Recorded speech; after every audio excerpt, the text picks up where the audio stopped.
Le podcast Naissance d'une maman te fait du bien?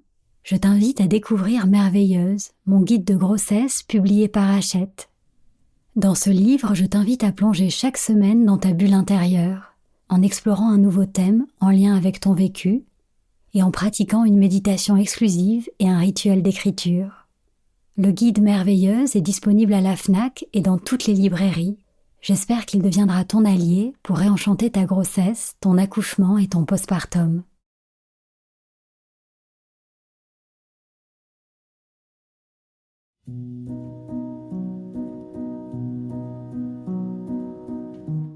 Bonjour, je suis Sandra Ambos, l'auteure de Merveilleuse, le guide de grossesse qui réenchante la naissance, et la fondatrice de la marque Ilado qui propose des bolas de grossesse et des créations pour le bien-être des mamans et de leurs bébés.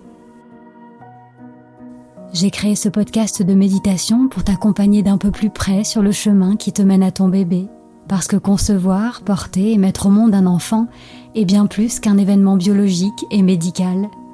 C'est une expérience bouleversante qui nous transforme physiquement mais aussi émotionnellement et spirituellement. Alors je t'accueillerai ici chaque fois que tu en auras besoin pour t'aider à vivre ton voyage de maman en toute confiance et en toute conscience. Bienvenue dans Naissance d'une maman, le podcast qui réenchante la maternité. Il y a quelque temps, j'ai eu la joie d'être interviewée par Céline Ferrari pour Mère, le podcast des Louves. Dans cette conversation à cœur ouvert, je partage l'histoire de ma propre naissance en tant que maman. Cette expérience bouleversante qui m'a profondément transformée et qui m'a donné envie de consacrer ma vie professionnelle à vous accompagner dans ce passage de la femme à la mère. Je vous invite à découvrir notre échange dans cet épisode hors série. Et si vous souhaitez partager vous aussi votre témoignage avec les auditrices du podcast, vous pouvez m'envoyer une note vocale ou un message à podcast@ilado.fr en racontant brièvement votre naissance de maman. Je sélectionnerai quelques-unes de vos histoires pour enregistrer les prochains épisodes hors série avec vous. J'ai hâte de vous entendre. Bienvenue dans Mère, le podcast du média Les Louves qui accompagne les femmes dans la maternité depuis 8 ans. Je suis Marine Defresne, cofondatrice des Louves, journaliste et maman de 2 enfants, et j'aime au plus haut point la plongée dans l'intime et dans le secret de nos vies de femmes que nous offrent les podcasts. Ici, on explore ce que c'est de devenir mère et tout ce que ça transforme en nous, dans nos corps, nos cœurs, notre identité, notre couple et notre place dans la société, à travers des témoignages à cœur ouvert, des histoires extraordinaires et des conversations passionnantes. Après 5 ans et une centaine d'épisodes enregistrés, j'ai eu envie en 2023 de partager ce micro et de confier une série d'épisodes à Céline Ferrari. Elle est la créatrice du podcast 1, 2, 3 Pépites dédié à la famille et maman de 3 enfants. Chaque mois, elle animera l'un de nos épisodes avec son punch et sa délicatesse et je suis très heureuse qu'elle ait accepté de nous rejoindre. Je vous laisse donc en très bonne compagnie et vous souhaite une bonne écoute. Bonjour à toutes, je suis très heureuse de vous retrouver pour un nouvel épisode du podcast Mère. Je suis Céline Ferrari et aujourd'hui j'ai la joie de mettre à l'honneur Sandra Ambos. Sandra, c'est la voix du podcast de méditation pour femmes enceintes Naissance d'une maman. C'est aussi la créatrice de la jolie marque bien-être Ilado et elle vient tout récemment de sortir son premier livre, un guide de méditation qui s'appelle Merveilleuse et qui vous accompagne tout au long de la grossesse. Dans cet épisode, découvrez le parcours de Sandra, son chemin dans la maternité et surtout tous les bienfaits qu'apporte la méditation pendant la grossesse et plus spécifiquement lors de l'accouchement. La maternité transforme, elle a transformé la vie de Sandra et tout ce qu'elle souhaite, c'est partager ses enseignements avec vous sur la méditation. Alors c'est parti, on vous embarque dans un voyage où le bien-être des femmes est le maître mot. Bonjour Sandra. Bonjour Céline et merci de m'accueillir au micro de Mère. Avec grand plaisir, et puis je le précise dès maintenant parce que ça va s'entendre, on se connaît Sandra. Tes méditations ont bercé les 9 mois de ma 3e grossesse. J'ai eu un énorme coup de cœur pour ton travail, donc je suis vraiment d'autant plus heureuse d'avoir cette conversation avec toi aujourd'hui et de te faire connaître au plus grand nombre. Donc justement, pour ceux qui te connaissent pas et qui te découvrent peut-être aujourd'hui, est-ce que tu peux commencer par te présenter ? Alors oui, avec plaisir. Donc je m'appelle Sandra Ambos, j'ai 39 ans. Je suis originaire du Sud-Ouest et d'une famille de 4 enfants et j'ai passé une grande partie de mon enfance en Afrique. À 20 ans, j'ai fait une école de commerce et dans mon ancienne vie, j'étais directrice marketing chez L'Oréal à Paris. Et puis, je suis devenue maman. Aujourd'hui, je suis la maman de 2 enfants, Mila et Paco, qui ont 10 ans et 7 ans. Et j'habite dans un petit village de campagne en Bourgogne. Et je suis entrepreneur au service du bien-être des futures mamans. Comme tu le disais, j'ai créé Ilado, qui est une marque de bolas de grossesse et de rituels de soins pour les mamans et pour les bébés. Et puis, j'ai aussi créé le podcast de méditation naissance d'une maman. Et puis, plus récemment, j'ai entrepris l'écriture d'un guide de grossesse que je suis très heureuse de voir naître ce mois-ci chez Hachette. Génial. Donc, on l'entend, hein, tu as vraiment plusieurs casquettes. Et puis, finalement, comme je le disais en intro, le fil rouge de tous ces sujets, on le sent bien, c'est le bien-être des femmes et même plus particulièrement, finalement, la grossesse, l'accouchement. Pourquoi ce sujet te touche autant? On sait combien la maternité transforme, mais voilà, en quoi, toi, Sandra, ça a été un vrai sujet dans ta vie? Alors, j'ai toujours rêvé d'être maman. Je pense que si à 5 ans, on m'avait demandé ce que je voulais faire quand je serais grande, j'aurais dit maman. Bon, par la suite, j'ai compris que c'était pas un métier, mais ça a toujours fait partie de moi. J'étais le genre de petite fille qui jouait à la poupée du matin au soir, mais c'était pas une poupée, c'était ma fille. Elle m'accompagnait partout, à la plage, sur les pistes de ski. Voilà, j'étais mère, tu vois, même à 5 ans. Et puis à 11 ans, mon rêve s'est réalisé puisque ma mère est tombée enceinte de mon 3e frère et j'ai posé ma poupée de côté pour m'occuper d'un vrai bébé. Et je me souviens très bien déjà avoir été vraiment fascinée par la grossesse de ma mère. Je me souviens d'avoir vu son corps se transformer. Tu vois, je lui avais même dit avant qu'elle m'annonce qu'elle était enceinte, mais qu'est-ce qui se passe, maman? Tu vois, je la voyais, je voyais son corps déjà, ses seins. Et je me souviens avoir pensé, mais il y a un truc bizarre. Et tu vois, je l'ai su donc avant même qu'elle me l'annonce. Et puis je me souviens de son échographie où j'ai pu l'accompagner. Je me souviens du jour de son accouchement. Je l'ai vue allaiter. Donc ça a toujours été pour moi quelque chose de fascinant et de magique, cette idée de porter la vie et de mettre au monde un enfant. Et je crois que ce que j'aime par-dessus tout, c'est cette idée que en prenant soin des mamans, en améliorant leur expérience de la maternité, on améliore aussi l'expérience de ces petits êtres qui viennent sur Terre et donc de l'humanité de demain. Et tu vois, c'est Michel Audin, le gynécologue obstétricien, qui dit que pour changer le monde, il faut d'abord changer la manière dont les enfants naissent. Eh bien, moi, j'en suis vraiment convaincue et je pense que ça passe par l'accompagnement des femmes avant, pendant et après la grossesse. Alors, c'est hyper intéressant de voir combien ça t'a marqué de vivre cette grossesse de ta maman, parce qu'en fait, toutes les jeunes femmes de 11 ans n'ont pas en effet cette chance et de le vivre de cette manière. Et puis, entre ce moment-là et Michel Audin, qui est une grande référence, j'imagine qu'il y a eu un grand temps de découverte de la maternité. Déjà, toi-même, tu es devenue maman, tu as 2 enfants, tu me disais. Est-ce que tu peux me raconter, parce que je trouve ça très intéressant de voir combien tu es au service des mamans, combien tu investis toute ton énergie entrepreneuriale dans ce sujet, et comment tout ça s'imbrique avec le fait que tu es devenue maman? Alors c'est vrai que, tu vois, avec ma mère, j'avais pu voir la grossesse de l'extérieur. Et quand je l'ai vécue, j'ai compris vraiment à quel point l'arrivée d'un bébé, ça a beau paraître normal, c'est pas banal. Et en tout cas, moi, je l'ai vécu comme un moment vraiment fondateur de ma vie qui m'a transformée. Et c'est pour ça que j'ai intitulé le podcast Naissance d'une maman, parce que je crois vraiment que chaque fois qu'une femme met un enfant au monde, elle a cette possibilité-là de renaître à elle-même. Et pour moi, la transformation, elle s'est initiée dès le moment où j'ai souhaité devenir maman.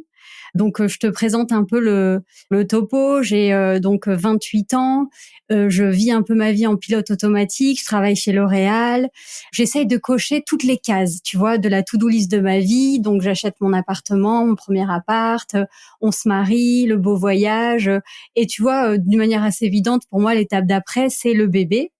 Et là, 3 mois, 6 mois, 9 mois, et toujours pas de bébé à l'horizon. Et j'apprends déjà ma première leçon de maman, la patience, et surtout que l'arrivée d'un bébé, c'est pas un projet comme un autre. C'est pas quelque chose qu'on peut programmer, c'est quelque chose qu'on peut simplement accueillir, souhaiter, et que il y a quelque chose qui nous dépasse. Et donc là, je me rends compte qu'il y a peut-être des choses à creuser. Donc, je me fais accompagner, pas sur un plan médical, mais plutôt sur un plan émotionnel, psychologique. Et j'essaye de comprendre quelles sont les résistances que je peux peut-être avoir en lien avec la maternité.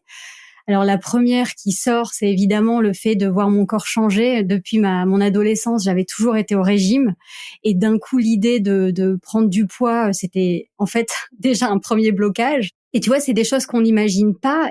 En tout cas, voilà, cet accompagnement m'a vraiment mis sur certaines pistes.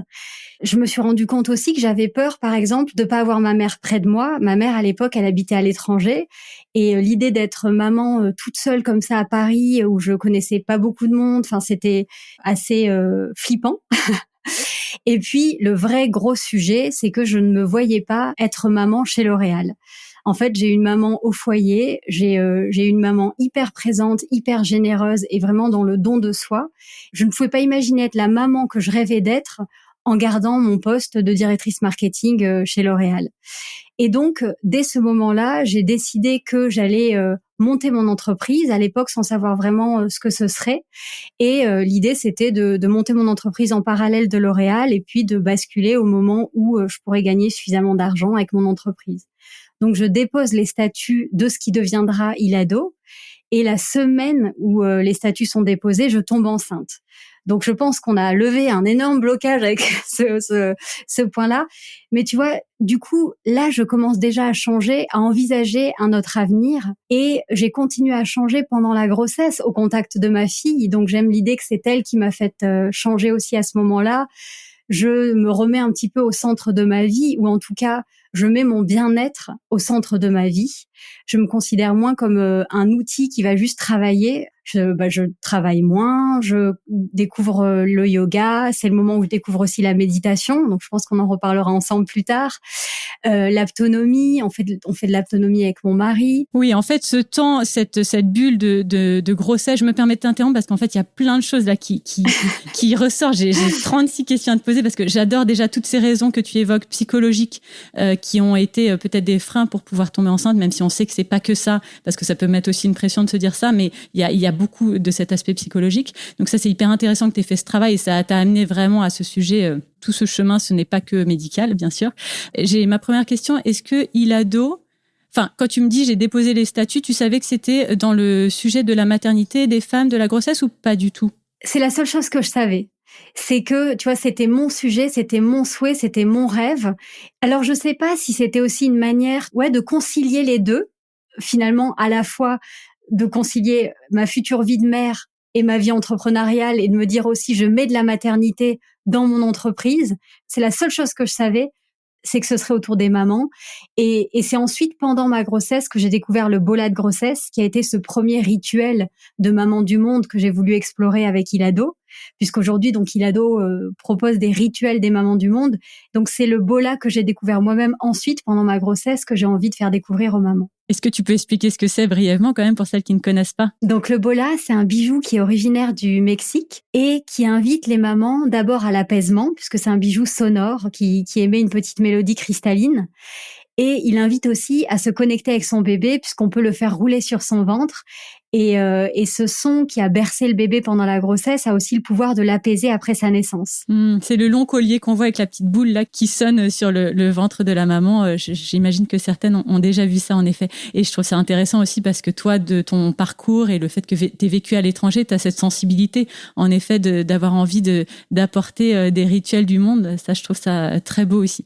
Donc merci. Est-ce qu'il y a quelque chose dans cette grossesse, dans ton chemin de maman, premier accouchement, deuxième accouchement, qui ont été déterminants sur le fait que tu entreprennes aujourd'hui dans cette thématique? Je crois que ce qui a été vraiment déterminant, c'est mon accouchement. J'avais cette idée-là de continuer chez L'Oréal le temps que mon entreprise fonctionne.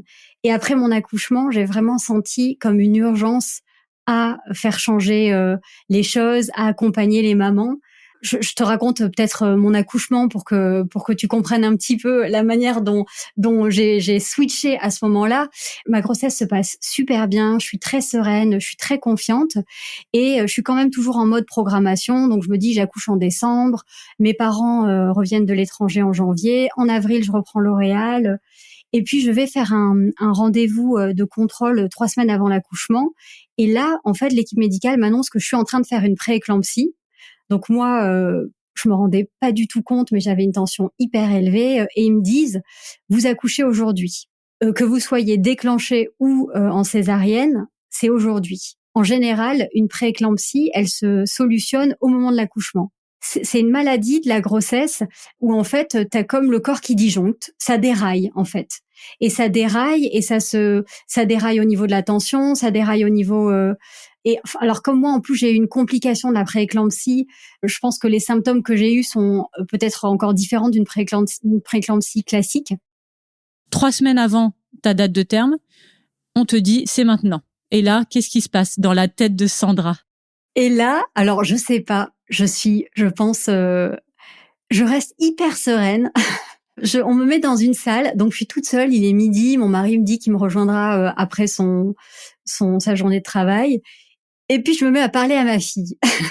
Et donc je lui dis qu'on va se rencontrer aujourd'hui, que c'est pour nous le moment de faire équipe, que je me réjouis, mais que ce serait bien qu'elle se sente prête elle aussi, et puis que ça arrive quoi. Et là, elle me répond dans la minute, je perds les os. Donc toute seule dans sa petite chambre, tu vois, et c'est encore une magie des synchronicités.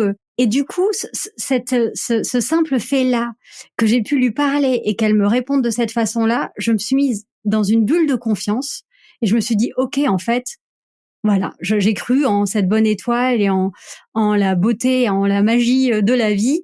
Et donc, paradoxalement, tu vois, même si je pense l'équipe médicale était complètement en stress, moi j'étais dans ma bulle. Donc mon mari est arrivé, on a fait notre séance d'autonomie, on écoutait de la musique et tu vois, on était complètement dans notre monde, malgré le fait que c'était donc un accouchement assez médicalisé, puisque avec ce type de tension-là, etc., il était même pas question d'accoucher sans péridurale, tu vois. C'était ton souhait ou pas? Alors, je m'étais pas préparé à un accouchement sans péri, mais je m'étais dit que j'irais aussi loin que je le pourrais. Donc, tu vois, quand j'étais à 5-6, on a posé la péri. Honnêtement, mon accouchement, je l'ai hyper bien vécu. Quand on a posé ma fille sur moi, c'était le plus beau jour de ma vie, le moment le plus marquant, tu vois, de ma vie. Et en fait, c'est après que là, l'équipe médicale nous informe que ma prééclampsie s'accompagne d'un syndrome HELP, qui est pour le coup une complication sévère, et qu'elle se prolonge pour moi en postpartum. Dans beaucoup de cas, l'accouchement suffit, et pour moi, cette prééclampsie avec syndrome HELP se prolonge. Et donc là, les symptômes, c'est en fait tes reins qui fonctionnent pas, tes plaquettes, ton foie qui est atteint, ton corps déraille, quoi. On parle de me transférer dans un hôpital de niveau 3, mais tu vois, je suis encore un peu entre deux mondes. J'allaite ma fille, elle va bien et c'est un peu le principal. Et au bout de 3 jours quand même, qui paraissent quand même assez longs, mes variables ne s'améliorent toujours pas. Et donc là, il y a une vraie inquiétude autour de nous. Tu vois, j'ai l'impression d'être dans un épisode de Dr House.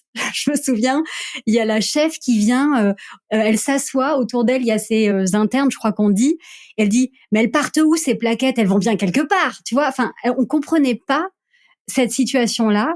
Et ma belle-mère, qui est venue me rendre visite ce jour-là et qui est psychothérapeute, me dit, appelle ta mère. Alors, elle, en plus, elle fait le lien, tu vois, dans la symbolique, ça s'appelle le syndrome HELP, bien que ce soit un terme médical. Et elle me dit, appelle ta mère. Et donc, j'appelle ma mère à l'aide. Je lui dis, tu vois, un truc que je pense, je n'ai jamais dit à ma mère ni à personne, j'ai besoin de toi. Elle saute dans le premier avion. Tu vois, on était à la veille de Noël. Elle avait prévu de passer Noël là-bas avec mes 3 frères, mes parents. Donc, elle quitte toute la famille et elle vient pour moi. Et tu vois, le lendemain matin, elle passe la porte de la chambre. Elle me prend dans ses bras. Je pleure, elle pleure, ma fille pleure et je nais maman. Je bascule dans la maternité à ce moment-là. Et là encore, magie des synchronicités, mes variables switch, mes reins repartent, mes plaquettes remontent. Il y a eu comme à ce moment-là une réparation pour moi. J'étais très autonome, très indépendante et j'avais comme cette croyance que je pouvais me débrouiller toute seule à tous les niveaux. Et deuxième gros apprentissage de maman, tu peux pas te débrouiller toute seule. Tu as besoin d'accepter ta vulnérabilité. En tout cas, j'ai eu besoin de ça. J'ai eu besoin de lâcher prise. j'ai eu besoin d'accueillir cette aide et de peut-être renouer avec ma lignée, tu vois, à travers ce lien avec ma mère. Et aujourd'hui, ma mère, ma fille et moi, on a un lien incroyable. Et je pense que cet événement-là, il a été fondateur pour nous trois. Il a aussi été fondateur pour ma mère. Et c'est pour ça que je dis, accoucher, devenir mère, c'est pas banal. C'est normal, mais c'est fondateur. C'est un rite de passage et on peut le passer de mille et une façons. Mais en tout cas, pour moi, il y a eu un avant et un après. Je suis plus la même aujourd'hui. Ma vie a changé. Je prends vraiment conscience aujourd'hui que la vie, c'est un cadeau, que c'est précieux, que c'est aussi un choix, que c'est un cadeau de voir grandir ses enfants. C'est la raison pour laquelle je suis jamais retournée chez L'Oréal. Ça n'existait même plus dans ma vie d'après. Ça ne faisait même plus partie des variables. C'est la raison pour laquelle j'ai choisi d'accompagner ce passage. C'est que je pense qu'il y a une opportunité incroyable de transformation intérieure dans la maternité, que nos enfants, ils sont là pour nous faire évoluer, ils sont là pour nous pousser à devenir la meilleure version de nous-mêmes, même si c'est parfois éprouvant ou douloureux. Et il faut pas croire que c'est juste l'accouchement. Je crois que, tu vois, ça fait 10 ans, là, j'ai fêté mes 10 années de maman et je grandis chaque jour grâce à eux. Chaque jour, je grandis à leur côté. Sandra, là, tu m'expliques combien ce passage a été, en effet, fondateur pour toi. Je connaissais pas cette histoire, c'était très touchant. Je trouve que vraiment, ça me parle beaucoup, cette lignée de femmes, le fait d'avoir besoin de sa maman, de sentir toute sa vulnérabilité. Enfin bon, voilà, t'as enchaîné plein de choses qui m'ont beaucoup touché, beaucoup parlé. Tu m'avais aussi parlé, ça c'est du off, hein, mais tu m'avais parlé d'un accouchement qui n'est pas le tien, auquel tu as assisté dans la rue de manière complètement inopinée. Je crois que ça a été un déclic fort aussi pour toi, pour notamment lancer le podcast de méditation Naissance d'une maman. Est-ce que tu peux nous la partager parce que je trouve ça incroyable. Ouais, alors c'est marrant parce que je vois vraiment l'accouchement comme une traversée et je l'ai vécu 3 fois, cette traversée. Je l'ai vécu 2 fois pour mes propres accouchements et puis je l'ai vécu une 3e fois en tant que spectatrice. Et cette vision-là m'a autant transformée, je pense, que mes propres accouchements. Donc c'était un été, on était dans la rue, dans un petit village du Sud, en plein mois d'août, un dimanche, avec mon mari et mes 2 enfants. Et là, on marche dans la rue et il y a un monsieur, un homme qui vient complètement paniqué et qui dit « J'ai besoin d'aide, madame, j'ai besoin d'aide ». Et donc, suivez-moi, je le suis. Et puis donc, quelques mètres plus loin, il y a sa voiture et sa femme est en train d'accoucher, qui manifestement, elle, n'avait pas du tout besoin d'aide. Et donc, quelques minutes, mais qui m'ont paru des secondes plus tard, moi, je suis juste là. Enfin, je suis juste là, je pense plus pour rassurer monsieur que le papa que la maman. Et donc là, je vois cette femme accoucher à 4 pattes sur le siège passager de sa voiture. Et je crois que j'ai rien vu d'aussi beau, d'aussi puissant, mais à la fois d'aussi simple, tu vois, de ma vie. Et j'ai vraiment pris conscience, en fait, que le corps sait faire. Il a fallu que je le voie comme ça. Aujourd'hui, on voit sur Instagram des vidéos d'accouchement naturel. Mais bon, déjà, de le voir en vrai, c'est différent. Et surtout, à l'époque, tu vois, c'était il y a 8 ans. Mon fils était bébé. Je me suis vraiment rendu compte que le corps, il sait faire, que on n'a pas besoin d'apprendre à accoucher.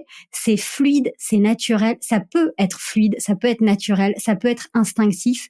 C'est comme rire, c'est comme pleurer, c'est comme aller aux toilettes. Ça fait partie de la manière dont on est conçu. Et à ce moment-là, je prends vraiment conscience que plutôt que d'apprendre à accoucher, en fait, ce qu'on doit, c'est désapprendre. On doit se défaire de toutes nos croyances limitantes, de toutes nos mémoires, de toutes nos peurs, de toutes ces histoires qu'on a entendues et qui sont là imprimées dans nos corps, dans notre mental, dans notre cœur et qui vont, eux, bloquer le processus naturel d'accouchement. Enfin, ta question était aussi autour du podcast de méditation. Je pense que la méditation, parmi différents outils, c'est un outil qui peut aider à libérer ces mémoires, ces croyances, ces peurs pour que le processus de la naissance puisse se déployer dans toute sa puissance, que la cascade hormonale se mette en place de manière naturelle. Mais quel que soit le type d'accouchement vers lequel tu te diriges, avec ou sans péridurale, tu vois, c'est Inamé Gasquin qui dit « On est la seule espèce de mammifère à douter de notre capacité à donner naissance ».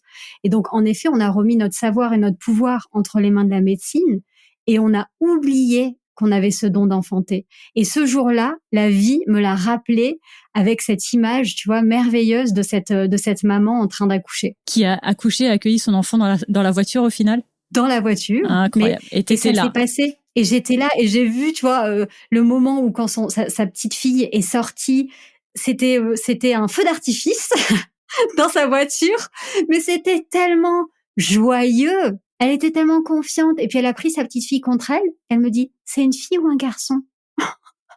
Et donc je lui dis, c'est une fille. Oh, enfin, tu vois, c'était... Non, mais incroyable. La place que tu as eue dans ce moment, même si tu dis qu'elle a bien sûr tout fait toute seule et qu'elle était très à l'aise dans l'exercice, je trouve ça dingue que tu aies vécu ce moment quand même sur ton chemin. On parle de signes et de synchronicité depuis tout à l'heure, mais vraiment, je suis convaincue que c'était pas complètement un hasard. Et ça t'a donné la force et l'envie d'aller au plus près des femmes pour les accompagner dans leur grossesse, dans leur accouchement. Et là, tu sors Naissance d'une maman, ce podcast qui a tellement bercé, vraiment, je le disais en intro, mais mes 9 mois de grossesse, d'ailleurs, je t'entends là, et en termes de voix, j'ai un affect tout particulier pour toi, vu le nombre d'heures que je t'ai écouté. Quel message t'as envie de passer aujourd'hui sur la méditation et comment tu peux partager tous les bienfaits que ça apporte pour les femmes enceintes? Aujourd'hui, alors moi, la méditation, ce que je disais tout à l'heure, elle est rentrée dans ma vie pendant ma grossesse. Donc déjà, de l'intérieur, j'ai vu à quel point la méditation, elle m'a offert pendant ma grossesse ce sas de décompression, cette possibilité d'être en lien avec ma fille, d'aborder très sereinement mes accouchements. Donc ça, je l'ai vécu en tant que future maman moi-même. Et depuis, je m'intéresse beaucoup à ce sujet-là. J'ai beaucoup échangé avec des sages-femmes, avec des accompagnantes à la naissance. Et ce que je vois, c'est que la méditation, elle a un vrai rôle à jouer pour les futures mamans. Je crois qu'elle répond à un vrai besoin parce qu'on est toutes d'accord pour se dire que au-delà de tout ce qui change et de tous les changements visibles extérieurement de la grossesse, la maternité, ça nous change à l'intérieur. Ça change notre rapport à notre corps, ça change notre couple, ça change notre lien à notre vie professionnelle, ça change notre place dans notre famille, ça change nos priorités, notre vision du monde. Et dans cette aventure en terre inconnue, un suivi médical ne peut pas être suffisant. La grossesse, c'est pas un événement biologique et médical. La grossesse, ça nous transforme physiquement, émotionnellement et même, j'en suis convaincue, spirituellement. Et d'ailleurs, les femmes, elles s'en rendent compte parce qu'elles sont de plus en plus accompagnées aujourd'hui par des doulas. Et donc, la méditation, elle répond à ce besoin-là, puisque quand tu médites, tu tournes ton regard vers l'intérieur. Et en faisant juste ça, en t'arrêtant dans le stress, dans le rythme de ton quotidien pour tourner ton regard vers l'intérieur, tu peux observer ce qui change, tu peux le nommer et tu peux t'en libérer. Ce que je dis aujourd'hui aux femmes, c'est que quand elles méditent, elles s'offrent cette possibilité de se détendre et de se ressourcer et elles le méritent parce que fabriquer le corps d'un bébé, c'est un travail à temps plein. Elles s'offrent aussi le cadeau d'avoir cet espace dans lequel elles peuvent accueillir leurs émotions. Et les émotions, elles sont nombreuses. Il y a des émotions joyeuses, accueillir ta joie, accueillir ton émerveillement, accueillir ta gratitude. Ces émotions-là, elles méritent aussi qu'on leur donne de la place. Et il y a aussi d'autres émotions moins agréables, mais qui ont aussi leur place.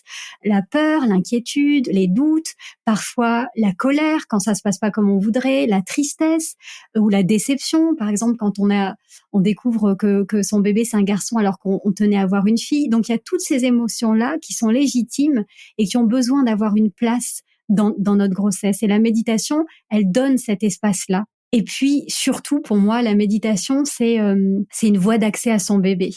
Je crois que dans nos vies, on est sous une carapace de stress, de tension, une carapace de peur, et que quand on médite, écaille après écaille, on se défait de cette carapace et donc on crée un pont qui nous permet de nous relier à notre bébé. Trop beau. Est-ce que tu penses que tout le monde peut méditer? Est-ce que ça marche pour toutes? Alors c'est comme Ratatouille. Je pense tout le monde peut cuisiner, mais tout le monde peut méditer aussi. Alors il y a plusieurs formes de méditation. il y a la méditation de pleine conscience, il y a plusieurs écoles de méditation. Ce que je propose en tout cas, c'est pas dans la continuité de la méditation de pleine conscience pure et authentique. Ce que je propose, c'est des bulles de relaxation, des bulles de bien-être que les mamans peuvent partager avec leur bébé.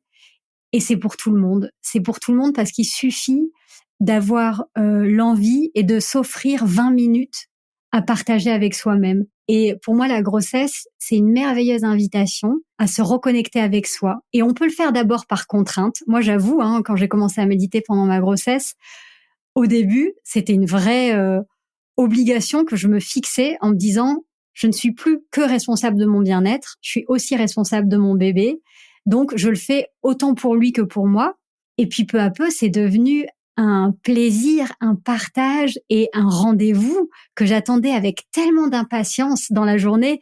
Et j'aime imaginer que tous ces petits bébés, ils attendent aussi ce rendez-vous avec impatience. Que la maman qui a mis la leur se pose un peu, clairement. Ouais. Et puis, c'est 20 minutes, mais ça change tout le reste de ta journée. Tu prends 20 minutes, mais ça change ta journée. Et puis, peu à peu, je pense que ça peut aussi changer ta vie. Sandra, tu portes évidemment une attention particulière à un moment inédit de la grossesse qui est l'accouchement.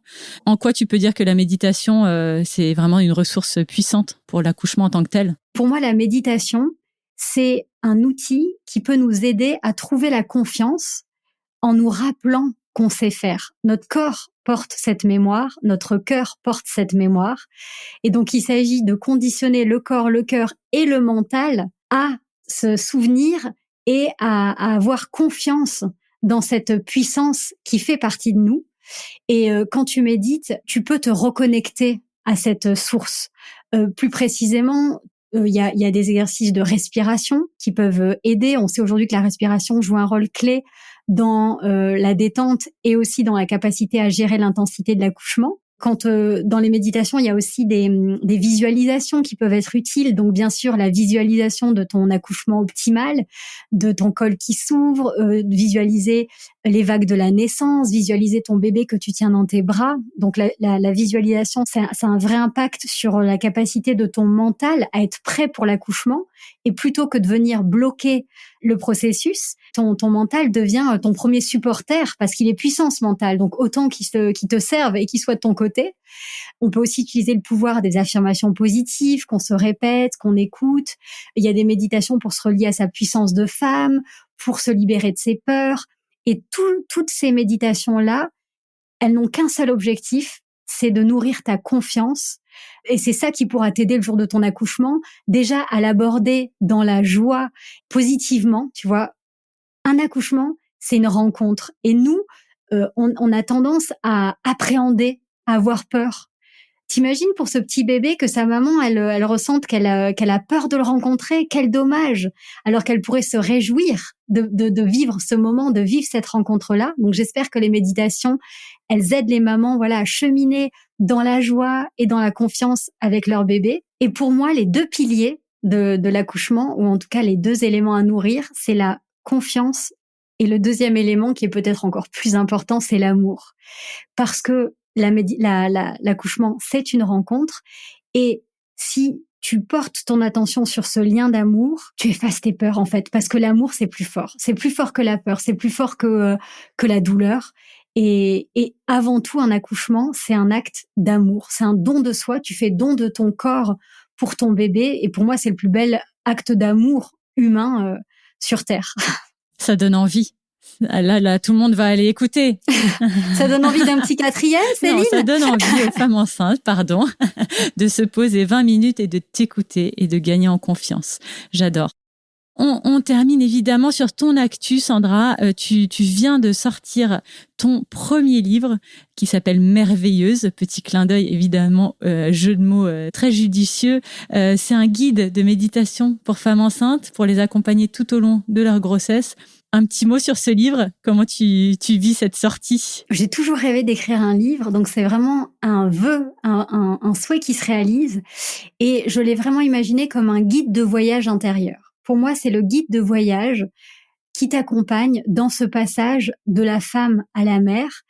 Il contient tout ce que j'aurais envie de dire à ma fille si un jour elle choisit de devenir mère. C'est un livre qui peut être lu de plusieurs façons. Alors bien sûr, tu peux le lire pendant ta grossesse et le lire au fil des semaines, puisqu'à l'intérieur, tu as 44 chapitres qui correspondent à 44 semaines, donc 40 semaines pour ton accouchement et les 4 premières semaines après la naissance de ton bébé. Donc tu peux le lire semaine après semaine. Tu peux aussi le lire comme un guide de voyage en se disant je choisis les étapes où j'ai envie de m'arrêter. Dans cet objectif-là, de te préparer à ton accouchement. Donc ça peut être aussi un livre que tu lis pour te préparer à cette grande traversée de la naissance. Et tu peux aussi l'ouvrir au hasard sur une page en te disant aujourd'hui de quoi mon bébé et moi avons-nous besoin et de voir ce qui t'est proposé et si ça parle à ton cœur. Donc j'invite les mamans à plonger dans leur bulle intérieure avec des citations inspirantes, avec des mantras et avec des méditations qu'elles pourront écouter grâce à des codes QR et des rituels d'écriture, parce que je crois beaucoup à la méditation comme un mouvement d'inspire où on rentre à l'intérieur et à l'écriture comme un mouvement d'expire où on va venir libérer et sortir, mettre en mots ce qui a besoin de l'être. Donc, il y a un peu l'idée quand même du journal intime de pouvoir déposer des mots et de garder ce guide comme vraiment même un souvenir précieux de cette étape de vie. Exactement. En fait, pour moi, c'est un guide qui est à la fois allié et témoin. Et dès les premières pages, je recommande aux mamans de s'offrir un petit journal qui va venir les accompagner, qui va être à la fois leur confident, le témoin de ce cheminement qu'elles vont faire pendant la grossesse, et aussi un merveilleux souvenir qu'elles pourront conserver toute leur vie, qu'elles pourront, si elles le souhaitent, elles pourront partager quelques morceaux avec leur enfant. Et parmi, tu vois, tous les thèmes qui sont abordés, il y a bien sûr l'accueil de ses émotions, il y a la manière dont tu peux honorer ton corps. Il y a des méditations aussi à partager avec ton couple, si tu accueilles ton bébé en couple. Donc, il y a des méditations qui se font à deux. Tu as des méditations, bien sûr, il y a un gros focus qui est fait sur l'accouchement, mais aussi sur le postpartum. Donc voilà, c'est mon 3e petit bébé qui voit le jour ce mois-ci et j'espère qu'il résonnera dans le cœur, dans les oreilles des mamans. Génial, donc Merveilleuse aux éditions Hachette. Il est déjà disponible partout, n'hésitez pas à aller toquer à la porte de vos libraires. Je pense qu'on l'a beaucoup entendu dans tout ce que tu as partagé aujourd'hui, Sandra. Une de tes phrases signatures, c'est quand même le podcast qui réenchante la grossesse. Est-ce que tu crois qu'on doit la réenchanter ? Et est-ce que tu as un dernier message à passer aux femmes que tu accompagnes à travers toutes ces casquettes, Ilado, naissance d'une maman, merveilleuse ? Alors j'aime beaucoup cette notion de réenchanter. Pour moi, ça veut dire remettre du sens, remettre un peu de magie dans la maternité. Ça veut pas dire que tout est rose dans la maternité. Il y a des moments qui sont moins faciles. Mais ce que j'aimerais inviter les femmes à faire, c'est à porter leur regard sur le beau, le bon, le bien, le merveilleux de la grossesse. Et si je devais leur faire passer un seul message, j'aimerais leur rappeler qu'elles n'ont pas besoin d'être parfaites pour être merveilleuses. On va terminer sur ces belles paroles. Merci beaucoup, Sandra, pour tout ce que tu as partagé pendant ce temps ensemble. Je suis sûre que ça fera écho à beaucoup de femmes. Je te félicite encore pour la sortie de ce livre qui vient de paraître et je vous invite chacune, évidemment, à découvrir le travail de Sandra. Et je te souhaite une très bonne suite dans tes aventures entrepreneuriales, dans ta vie de maman. À très bientôt, Sandra. Merci à toi, Céline, et merci de m'avoir accueillie au micro de Mère. Merci pour ce moment partagé. J'espère que ce podcast te fait du bien. Pour qu'il puisse accompagner le plus grand nombre de mamans, merci d'en parler autour de toi, à tes amis ou même à ta sage-femme. Pour découvrir tous les rituels bien-être d'Ilado, nos tisanes bienfaisantes, nos pierres naturelles ou encore nos cocons d'emmaillotage, je te donne rendez-vous sur ilado.fr. Et je t'invite aussi à rejoindre notre communauté de mamans sur le compte Instagram Naissance d'une maman. Je te souhaite une grossesse sereine et une naissance harmonieuse, celle de ton bébé, mais aussi la tienne en tant que maman. Alors prends soin de toi et souviens-toi, tu es merveilleuse.